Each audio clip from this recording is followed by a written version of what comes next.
എന്തായാലും ഈ ഒരു കാര്യം നോട്ട് ചെയ്ത് അതുപോലെ കളിച്ചില്ലെങ്കിൽ ചെന്നൈയിൻ നമ്മുടെ നെഞ്ചത്ത് പൊങ്കാല ഇടുന്നത് കാണേണ്ടി വരും. ഈ ഒരു പ്ലെയറിനെ പിടിച്ചു കെട്ടിയില്ലെങ്കിൽ നമുക്ക് നല്ല പണി കിട്ടും. ഹായ് ഗായ്സ്, അങ്ങനെ എൻ്റെ യൂട്യൂബ് ചരിത്രത്തിൽ ആദ്യമായിട്ടും ഐ ഹോപ്പ് അവസാനമായിട്ടും ഒരു കോപ്പിറൈറ്റ് സ്ട്രൈക്ക് ഒക്കെ കഴിഞ്ഞ് ഞാൻ വീണ്ടും തിരിച്ചു വന്നിരിക്കുകയാണ്. ഞാൻ കമ്മ്യൂണിറ്റി ടാബിലിട്ട പോസ്റ്റ് കാണാത്ത ആരെങ്കിലും ഉണ്ടെങ്കിൽ അതെ ഗായ്സ്, നമ്മുടെ അവസാനത്തെ 3 വീഡിയോ കോപ്പിറൈറ്റ് അടിച്ചു പോയി. അത്യാവശ്യം നല്ല റെസ്പോൺസ് കിട്ടിയ വീഡിയോ ആയതുകൊണ്ട് തന്നെ ഇതിൽ വിഷമമില്ല എന്നൊന്നും ഞാൻ പറയുന്നില്ല. പക്ഷെ ഞാൻ ജീവിതത്തിൽ ഉറച്ചു വിശ്വസിക്കുന്ന ഒരു കാര്യമുണ്ട്, ഏതൊരു തിരിച്ചടിയും ഒരു തിരിച്ചുവരവിനുള്ള ചവിട്ടുപടിയാണെന്ന്. ഈ ഒരു വിശ്വാസം കൈവിടാതെ തന്നെയാണ് ഞാൻ ഈ വീഡിയോ ചെയ്യുന്നതും അടുത്ത കേരള ബ്ലാസ്റ്റേഴ്സ് മത്സരത്തെ ഉറ്റുനോക്കുന്നതും. എന്നാൽ നമ്മളിനി നേരിടാൻ പോകുന്നത് നമ്മളെക്കാൾ ശക്തരെയാണ്, ചെന്നൈയിൻ FC. ഈ സീസണിൽ അവരിലും കൂടുതൽ ഗോൾ അടിച്ചത് ഒരേ ഒരു ടീം മാത്രമാണ്, നോർത്ത് ഈസ്റ്റ് യുണൈറ്റഡ്. പോയിന്റ്സ് ടേബിളിൽ 4ാം സ്ഥാനത്തുള്ള ചെന്നൈയിന് 12 പോയിന്റ് ഉണ്ടെങ്കിലും അവരെക്കാൾ താഴെയുള്ള ഗോവ, ജംഷഡ്പൂർ, പഞ്ചാബ് എന്നീ ടീമുകൾക്കും 12 പോയിന്റ് ആണുള്ളത്. ഇതിൽ പഞ്ചാബും ജംഷഡ്പൂറും ചെന്നൈയിനേക്കാൾ കുറവ് മത്സരങ്ങളെ കളിച്ചിട്ടുള്ളൂ. അതുകൊണ്ട് തന്നെ ഈ ഒരു മത്സരത്തിൽ വിജയത്തിൽ കുറഞ്ഞതൊന്നും ചെന്നൈയിൻ ടാർഗറ്റ് ചെയ്യില്ല. ലോകമെമ്പാടും ഫുട്ബോൾ മാറിക്കൊണ്ടിരിക്കുകയാണ്. യോഹൻ ക്രൈഫിന്റെ ടോട്ടൽ ഫുട്ബോളിൽ തുടങ്ങി ടിക്കി ടാക്കയിലൂടെ ഇപ്പോൾ ഇൻവേർട്ടഡ് ഫുൾ ബാക്കിൽ എത്തി നിൽക്കുന്നത് യൂറോപ്പിന്റെ ഫുട്ബോൾ റെവല്യൂഷൻ ആണ്. ഈ മാറ്റങ്ങൾക്കൊക്കെ ഇടയിൽ എവിടെയോ മറഞ്ഞുപോയ ഒരു ശൈലിയുണ്ട്. ആ ശൈലിയാണ് ഓവൻ കോയിൽ ചെന്നൈയിനിൽ വളരെ സക്സസ്ഫുൾ ആയിട്ട് ഇംപ്ലിമെന്റ് ചെയ്തുകൊണ്ടിരിക്കുന്നത്. 4-4-2 വളരെ ട്രഡീഷണൽ ആയ ഇംഗ്ലീഷ് ഫുട്ബോൾ രീതി. ഈ ഒരു സിസ്റ്റത്തിൽ ചെന്നൈയിൻ എങ്ങനെ കളിക്കും എന്നുള്ളത് വളരെ പ്രഡിക്റ്റബിൾ ആണ്. എന്നിട്ടും പല ടീമുകൾക്കും അവരെ മൊത്തത്തിൽ പിടിച്ചടക്കാൻ കഴിയുന്നുമില്ല. ഇതിനു കാരണം ഓവൻ കോയിലിനും ഈ സിസ്റ്റത്തിനും വേണ്ടി ചെന്നൈയിനിലെ ഓരോ പ്ലെയറും പിച്ചിൽ എല്ലാം നൽകാൻ റെഡി ആയതുകൊണ്ടാണ്. പിന്നെ മാൻ മാനേജ്മെന്റിന്റെ കാര്യത്തിൽ ഓവൻ കോയിലിനെ വെല്ലാൻ ISL-ൽ അധികം കോച്ചുകളും ഇല്ല. ഇത്ര സ്ട്രിക്റ്റ് ആയിട്ട് ഒരു സിസ്റ്റം ഫോളോ ചെയ്യുന്ന ഓരോ പ്ലെയറിനും തന്റെ ഡ്യൂട്ടി എന്താണെന്ന് പൂർണ്ണ ബോധമുള്ള ഈ ചെന്നൈയിൻ FC ടീമിനെ കേരള ബ്ലാസ്റ്റേഴ്സ് എങ്ങനെ തോപ്പിക്കും എന്നുള്ളതാണ് നമ്മുടെ ഇന്നത്തെ ചർച്ചാ വിഷയം. അപ്പൊ നമ്മൾ ചെന്നൈയിൻ FCയെ തോപ്പിക്കാൻ വേണ്ടി ചെയ്യേണ്ട 3 കാര്യങ്ങൾ ഞാനിപ്പോൾ ഷെയർ ചെയ്യാം. പിന്നെ ഇൻഡിവിജ്വൽ മിസ്റ്റേക്സിനെ കുറിച്ച് ഞാൻ പ്രത്യേകിച്ച് എടുത്തു പറയുന്നില്ല, കാരണം ചെന്നൈയിൻ അല്ല ഏതൊരു ടീമിനെതിരെയും ഇൻഡിവിജ്വൽ മിസ്റ്റേക്കുകൾ നമ്മൾ വഴങ്ങുകയാണെങ്കിൽ എന്താണ് സംഭവിക്കുക എന്നിപ്പോൾ എല്ലാവർക്കും നല്ല ബോധ്യമായിട്ടുണ്ട്. ചെന്നൈയിനെ നമ്മൾ തോപ്പിക്കാൻ ചെയ്യേണ്ട 3ാമത്തെ കാര്യത്തിലേക്ക് കടക്കുമ്പോൾ ഇൻട്രൊഡക്ഷനിലേക്ക് ഒന്ന് തിരിച്ചു പോവാം. ഞാൻ ഇൻട്രൊഡക്ഷനിൽ പറഞ്ഞിരുന്നു ചെന്നൈയിൻ ഈ സിസ്റ്റത്തിൽ എങ്ങനെ കളിക്കും എന്നുള്ളത് വളരെ പ്രഡിക്റ്റബിൾ ആണെന്ന്. ഈ ഒരു 4-4-2 സിസ്റ്റത്തിൽ അവരുടെ സ്ട്രാറ്റജി ഭയങ്കര ക്ലിയർ ആണ്. ക്രോസുകളിലൂടെയും സെറ്റ് പീസുകളിലൂടെയും അവരുടെ സ്ട്രൈക്കേഴ്സിന് സപ്ലൈ നൽകുക. അതുകൊണ്ട് തന്നെ നമ്മൾ ഈ മത്സരത്തിൽ സെറ്റ് പീസുകൾ ഡിഫെൻഡ് ചെയ്യുന്നതിൽ ഒരുപാട് ഇംപ്രൂവ് ചെയ്തേ പറ്റുള്ളൂ. ഞാനിത് എടുത്തു പറയാൻ കാരണം ഈ സീസണിൽ സെറ്റ് പീസുകൾ അടിക്കാൻ മാത്രമല്ല അത് ഡിഫെൻഡ് ചെയ്യാനും നമ്മൾ ഒരുപാട് സ്ട്രഗിൾ ചെയ്തിട്ടുണ്ട്. സച്ചിൻ ആയാലും സോംകുമാർ ആയാലും സെറ്റ് പീസ് കളക്ട് ചെയ്യുന്നതിൽ മിസ്റ്റേക്ക് വരുത്തി ഗോൾ കൺസീഡ് ചെയ്തിട്ടുണ്ട്. അതുകൊണ്ട് തന്നെ ചെന്നൈയിൻ ഈ ഒരു കാര്യം മുതലെടുക്കാൻ എന്തായാലും നോക്കും. നമ്മുടെ ഗോൾ കീപ്പറിനെയും ഡിഫൻഡേഴ്സിനെയും ഫിസിക്കലി ചാലഞ്ച് ചെയ്യാൻ പറ്റിയ ഒരുപാട് പ്ലെയേഴ്സ് ചെന്നൈയിൻ ലൈനപ്പിലുണ്ട്. Wilmar Jordan, Chima Chukwu, Elsinho, Ryan Edwards ഇവരെല്ലാവരും സെറ്റ് പീസുകളിൽ നിന്ന് ഒരു വലിയ തലവേദനയായിരിക്കും. എൻ്റെ ഒരു അഭിപ്രായത്തിൽ ചെന്നൈയിൻ ഈ ഒരു മത്സരം ജയിക്കണമെങ്കിൽ എൽസീനിയോനെ പുറത്തിരുത്തി ലൂക്കാസ് ബ്രംബിലെ മിഡ്ഫീൽഡിൽ കളിപ്പിക്കണം.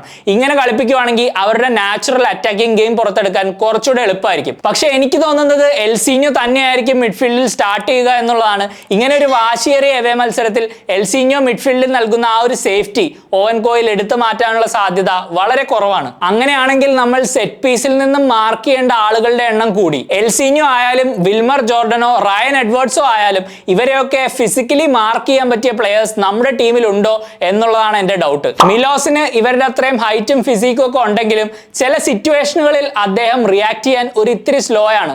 അതുകൊണ്ട് തന്നെ ഈ ഒരു മത്സരത്തിൽ അദ്ദേഹം എത്രത്തോളം നല്ലൊരു ചോയ്സ് ആണെന്ന് എനിക്കറിയില്ല. എന്തായാലും ഈ ഒരു കാര്യം നോട്ട് ചെയ്ത് അതുപോലെ കളിച്ചില്ലെങ്കിൽ ചെന്നൈയിൻ നമ്മുടെ നെഞ്ചത്ത് പൊങ്കാല ഇടുന്നത് കാണേണ്ടി വരും. ഇനി നമ്മൾ ചെയ്യേണ്ട 2ാമത്തെ കാര്യത്തിലേക്ക് കടക്കാം. ചെന്നൈയിൻ FCയുടെ അറ്റാക്കിന്റെ മേജർ റെസ്പോൺസിബിലിറ്റി ഏറ്റെടുക്കുന്നത് ഒരാളാണ്, കോണർ ഷീൽഡ്സ്. ഈ ഒരു ഇംഗ്ലീഷ് താരത്തിന്റെ വർക്ക് റേറ്റിനെ വെല്ലാൻ വളരെ ചുരുക്കം പ്ലെയേഴ്സേ ISL-ൽ തന്നെ ഉള്ളൂ. ശരിക്കും ചോര നീരാക്കി കളിക്കുന്ന ഒരു പ്ലെയർ. ചെന്നൈയിൻ ലൈനപ്പിലെ മോസ്റ്റ് ക്രിയേറ്റീവ് പ്ലെയറും എന്റെ അഭിപ്രായത്തിൽ കോണർ ഷീൽഡ്സ് തന്നെയാണ്.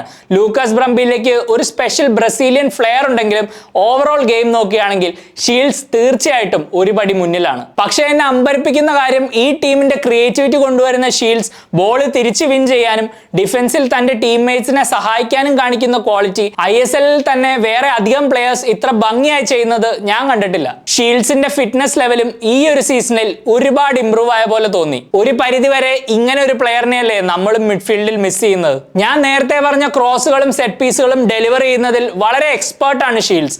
അതുകൊണ്ട് തന്നെ ഈ ഒരു പ്ലെയറിനെ പിടിച്ചു കെട്ടിയില്ലെങ്കിൽ നമുക്ക് നല്ല പണി കിട്ടും. ഒരു റൈറ്റ് മിഡ്ഫീൽഡ് പൊസിഷനിൽ കളിക്കുന്നത് കൊണ്ട് തന്നെ ഷീൽഡ്സിനെതിരെ നവോച്ച കളിക്കാനാണ് ചാൻസ്. കഴിഞ്ഞ കുറച്ച് മത്സരങ്ങളിലായി നമുക്ക് വേണ്ടി മികച്ച പെർഫോമൻസ് കാഴ്ചവെച്ചതുകൊണ്ട് തന്നെ നവോച്ചയിൽ നമുക്ക് എല്ലാവർക്കും പ്രതീക്ഷയുണ്ട്. പക്ഷേ Shields full 90 minute proper intensity കളിക്കുന്ന ഒരു പ്ലെയർ ആണ്.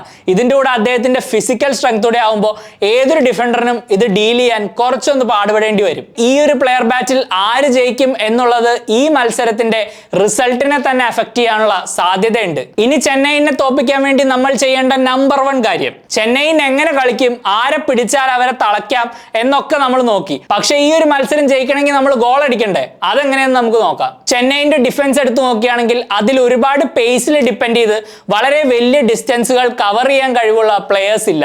അതുകൊണ്ട് തന്നെ ഓവൻ കോയിൽ ഈ ഡിഫൻഡർമാരുടെ പൊസിഷനിങ്ങിലും അവയർനെസ്സിലും വിശ്വാസം അർപ്പിച്ചുകൊണ്ട് തന്നെയാണ് ഇവരെ കളത്തിലിറക്കുന്നതും. ഇതുവരെ അവർ കൺസീഡ് ചെയ്ത ഗോളുകളിൽ കാണാനായ പാറ്റേൺ വളരെ ഇൻട്രസ്റ്റിംഗ് ആണ്. ചെന്നൈയിന്റെ ഡിഫൻസിന്റെ പിന്നിലേക്ക് റണ്ണുകൾ മേക്ക് ചെയ്ത് അവരെ വളരെ ഡയറക്റ്റ് ആയിട്ട് ടേക്ക് ഓൺ ചെയ്യുകയാണെങ്കിൽ തീർച്ചയായിട്ടും നമുക്ക് അവസരങ്ങൾ മെനഞ്ഞെടുക്കാം എന്ന് തന്നെയാണ് എനിക്ക് അതിൽ നിന്ന് മനസ്സിലായത്. ഇങ്ങനെയുള്ള റണ്ണുകൾ മേക്ക് ചെയ്ത് ഗോൾ അടിക്കാൻ കഴിവുള്ള പെർഫെക്റ്റ് പ്ലെയർ ആണ് ലൂണ. പക്ഷെ അദ്ദേഹത്തിന്റെ ഫോം ഇപ്പൊ നമുക്കൊരു വലിയ ആശങ്കയായി മാറിക്കൊണ്ടിരിക്കുകയാണ്. നോവ ലൈനപ്പിലേക്ക് തിരിച്ചു വരുന്ന ആ ഒരു സാഹചര്യം ഉള്ളതുകൊണ്ട് തന്നെ ലൂണയെ ചുറ്റിപ്പറ്റി കളി ബിൽഡ് ചെയ്യുന്ന ആ ഒരു സ്ട്രാറ്റജി നമുക്ക് കാണാൻ കഴിയും എന്നും എനിക്ക് തോന്നുന്നില്ല. ഈ സീസണിലെ 2ാമത്തെ ഇന്റർനാഷണൽ ബ്രേക്കും കഴിഞ്ഞു. അതുകൊണ്ട് തന്നെ ലൂണയ്ക്ക് ഇഞ്ചുറിയിൽ നിന്നും ഫിറ്റ്നസ് ഇഷ്യൂയിൽ നിന്നും ഒക്കെ റിക്കവർ ആവാനുള്ള ഒരുപാട് സമയം ഇതിനോടകം തന്നെ കിട്ടിക്കഴിഞ്ഞു എന്നുള്ളതാണ് യാഥാർത്ഥ്യം. ഈ ഒരു മത്സരത്തിൽ അദ്ദേഹത്തിന് തിളങ്ങാനായില്ലെങ്കിൽ ലൂണയ്ക്ക് ശേഷം ആര് എന്നുള്ള ചോദ്യം ഉയർന്ന സ്വരത്തിൽ മുഴങ്ങി കേൾക്കാൻ തുടങ്ങും. ഇതിൽ എന്തൊക്കെ നടന്നാലും നടന്നില്ലെങ്കിലും ഗോൾ അടിച്ചാൽ മതി, കളി ജയിച്ചാൽ മതി, വേറൊന്നും വേണ്ട. കാരണം ചെന്നൈയിനായിട്ടുള്ള ഈ ഒരു മത്സരത്തിൽ നമുക്കൊരു വിജയം കൈവരിക്കാനായില്ലെങ്കിൽ ഇനി വരാനുള്ള ഗോവ, ബംഗളൂരു, മോഹൻ ബഗാൻ എന്നീ മത്സരങ്ങളിൽ പ്രത്യേകിച്ച് പ്രതീക്ഷയൊന്നും വെക്കേണ്ട കാര്യമില്ല. ഇതിന്റെ ഒക്കെ ഒടുവിൽ നമ്മുടെ പ്ലേ ഓഫ് സാധ്യത എന്നേക്കുമായി കാറ്റിൽ പാറാനും മിക്കയേൽ ആശാന്റെ ജോലി പോകാനും സാധ്യത ഇല്ലാതില്ല. അപ്പൊ കാത്തിരിക്കാം ഞായറാഴ്ചത്തെ പോരിനായി. ഞാൻ ഈ പറഞ്ഞ 3 കാര്യങ്ങളോട് നിങ്ങൾ യോജിക്കുന്നുണ്ടോ? കേരള ബ്ലാസ്റ്റേഴ്സ് ഏത് ലൈനപ്പിൽ ചെന്നൈയിൻ FC നേരിടണം? ഇതെല്ലാം നിങ്ങൾ കമന്റ് ബോക്സിൽ മെൻഷൻ ചെയ്യാം. വീഡിയോ ഇഷ്ടപ്പെട്ടുവാണെങ്കിൽ ലൈക്ക് ചെയ്യാൻ മറക്കരുത്, ഷെയർ ചെയ്യാൻ മറക്കരുത്, സബ്സ്ക്രൈബ് ചെയ്തിട്ടില്ലെങ്കിൽ സബ്സ്ക്രൈബ് ചെയ്ത് ബെൽ ഐക്കൺ അമർത്തുക. അപ്പോൾ ഞായറാഴ്ചത്തെ മാച്ചിന് ശേഷം ഡീറ്റെയിൽഡ് റിവ്യൂ ആയിട്ട് നമുക്ക് വീണ്ടും കാണാം. Until then, you take care. Bye for now.